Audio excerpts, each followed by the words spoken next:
हम लोग अभी 5 जीते हैं, तो आप ये जान के चलिए, अगली बार सीमांचल में निश्चित रूप से 12 जीतेंगे। आप 2% 3% वाले को डिप्टी सीएम कर देते हैं, 18% वाले को आप कुछ नहीं बोलते हैं। एक हाफिज का बेटा बगैर हिफ्ज किए हुए हाफिज नहीं हो सकता है। जब बीजेपी का बुनियाद डाला गया था इस पार्टी का, मात्र 2 सीट जीता था। आज दायरा तो बढ़ा। 2010 में एमआईएम यहाँ चुनाव नहीं लड़ा था, मात्र 22 सीट पर सिमट गया था।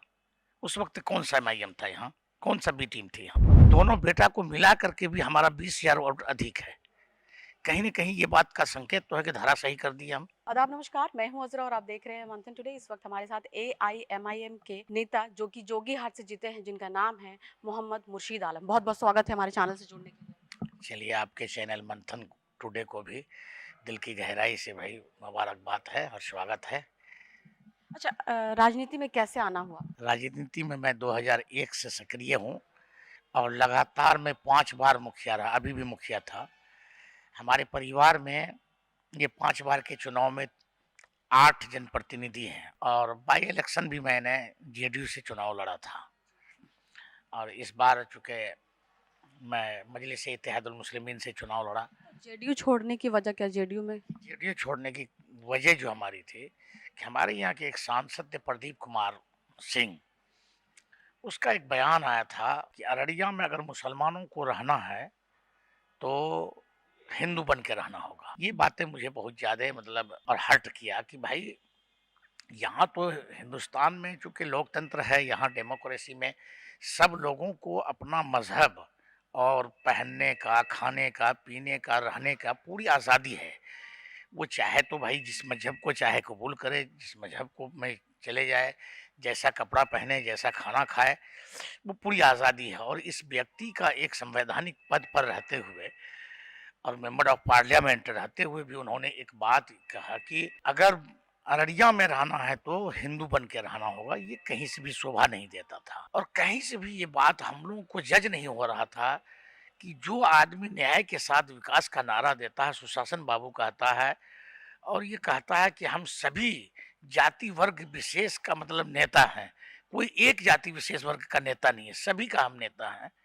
वो आदमी इस बात में चुप्पी साध गए तो कहीं न कहीं ये लगता था कि अगर हम अपने लोगों का, सीमांचल का अगर कोई भला कर सकते हैं तो इस पार्टी में नहीं कर सकते हैं। तब हम जा कर के फैसला किया कि नहीं, अब एमआईएम में चले जाना चाहिए। आपके जो प्रदेश अध्यक्ष हैं अख्तरुल इमान साहब, वो सदन में प्रेम कुमार जो हैं स्पीकर, उनको बधाई दिया और प्रधान ये नीतीश कुमार को उन्होंने बधाई दिया 10वीं बार बनने पर। इस पे आप क्या कहें? इंसानियत की जहाँ तक बात है और सच्चाई को स्वीकार करने में किसी को भी गुरेज नहीं होना चाहिए। समर्थन देने की भी बात कर रहे हैं। समर्थन देने की बात उसका मैं खुलासा करता हूँ। सबसे पहली बात, प्रेम कुमार यहाँ पर स्पीकर बने तो सभी का नेता हुए, पूरे सदन का नेता हुए। और एक बात हमारे सदर अख्तरुल ईमान ने भी कहा कि इस बार का विपक्ष बहुत कमज़ोर है, इसलिए हुजूर थोड़ा-सा नजरे करम होना चाहिए सब पर बराबर का। आपसे बहुत ज़्यादा उम्मीदें वाबस्ता हैं।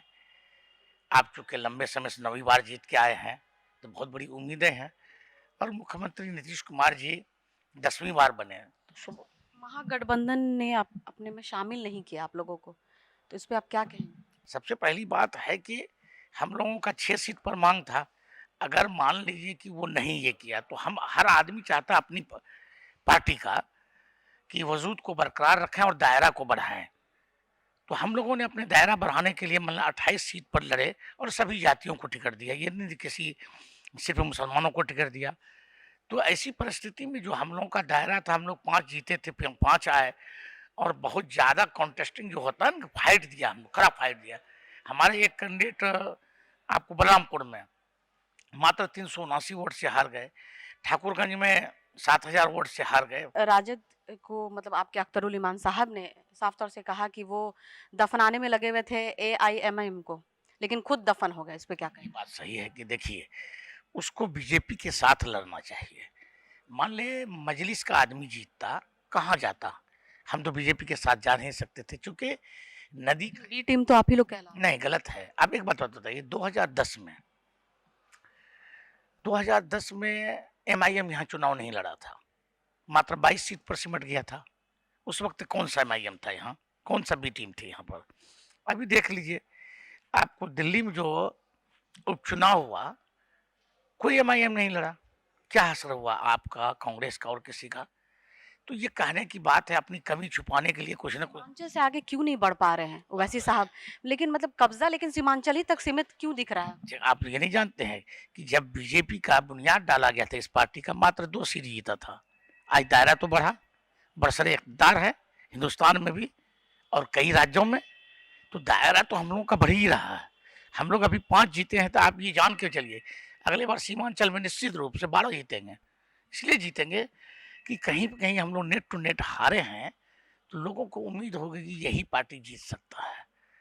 पहला ऐसा कौन-सा काम वहाँ पे कीजिएगा, जो सबसे पहले नंबर पे आप शिक्षा, स्वास्थ्य या क्राइम किस पे काम करेंगे? हमारे लिए बहुत सारा सभी काम चुनौती है, क्योंकि 56 साल तक एक ही परिवार का वहाँ पर राज रहा है।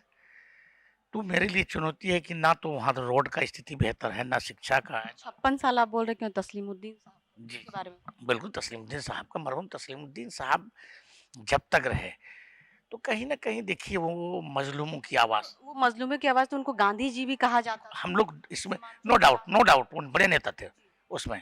लेकिन आप ये जानिए, एक हाफ़िज़ का बेटा बगैर हिफ़्ज़ किए हुए हाफ़िज़ नहीं हो सकता है, होता है? हम मान लें ग्रेजुएशन किए हुए, मेरा बेटा पढ़ेगा नहीं, ग्रेजुएशन हो जाएगा, तो ऐसा तो नहीं ना है। उसी तरह तस्लीमुद्दीन साहब का जो उसका बाल बच्चा वारिस जो है, तस्लीमुद्दीन नहीं हो सकता है। तस्लीमुद्दीन गरीब परवर लोग थे और ये लोग गरीबों का दोहन करने वाला लोग हैं।